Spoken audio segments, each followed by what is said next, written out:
In a small town, in a rundown neighborhood where dreams often faded before they could begin, lived Ravi, a single father in his late 30s. His clothes were worn, his shoes cracked, and his hands, scarred and rough, told stories of endless labor. But his eyes carried something else. A light, the kind of light only a parent has when they live for their child. His daughter, Mira, was just 8, bright, curious, and full of laughter. She was his sunshine, the reason he woke up every morning at 4 a.m. to start his shift at the construction site. Every day, he'd leave quietly, kissing her forehead before walking out, whispering, "Sleep well, my princess. Daddy will bring you something nice today." And every evening, he came home tired, dust covering his clothes, sweat soaking his shirt. But he never let her see how exhausted he truly was. He'd smile, lift her in his arms, and ask, "How was school today?" To Mira, her dad was a superhero. To the world, he was just another man struggling to make ends meet. Ravi had lost his wife, Sita, when Mira was just a baby. Cancer took her away too soon, and ever since that day, Ravi had been both mother and father. He didn't know how to braid her hair, but he learned. He didn't know how to cook, but he tried. And when Mira cried at night, missing her mother, Ravi would hold her close and whisper, "I'll be both for you." But life wasn't kind. His job paid little, rent was overdue, and sometimes he went hungry so Mira could eat her favorite food, dal and rice.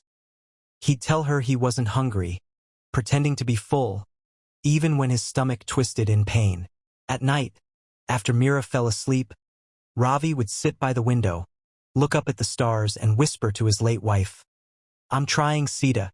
I promise I'm trying." And then he'd cry, quietly, because no one could see, not even Mira.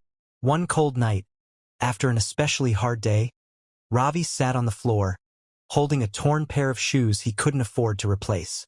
His wages had been cut again. The landlord had given him a final warning. Bills were piling up. He looked at Mira, sleeping peacefully, hugging her old teddy bear, and his heart shattered. Tears streamed down his face as he whispered, "I can't fail her. I can't." He thought no one saw him, but that night Mira woke up. She saw her father sitting in the dim light, crying silently. She didn't move, just watched him. The man who always smiled. The man she thought never broke. The next morning, she acted normal. She didn't want him to know she'd seen, but something changed in her. She stopped asking for new toys. She began saving her lunch money. She started drawing pictures of her dad smiling, leaving them in his lunchbox.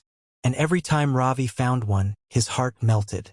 One day, he opened his lunchbox to find a note written in shaky handwriting. "Daddy, I saw you cry. Please don't. You're my hero. I'll grow up and take care of you one day. Promise." Ravi froze. His hands trembled. That small piece of paper became his strength. Ravi decided he wouldn't give up. No matter what, he started taking extra shifts. He sold his old phone to buy Mira books for school.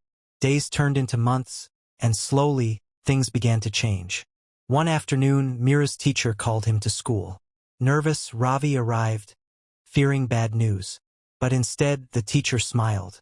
"Mr. Ravi, I wanted to tell you, Mira has won the state-level art competition." Her drawing was titled. Ravi's eyes filled with tears. The drawing was of him, covered in dust, holding Mira in his arms, smiling through the pain.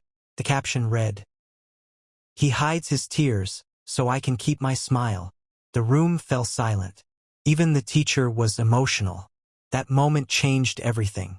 Mira's story spread through social media. People were moved. Donations poured in. A local business offered Ravi a stable job. A community that had once ignored him came together to lift him up. For the first time in years, Ravi didn't cry from pain. He cried from gratitude.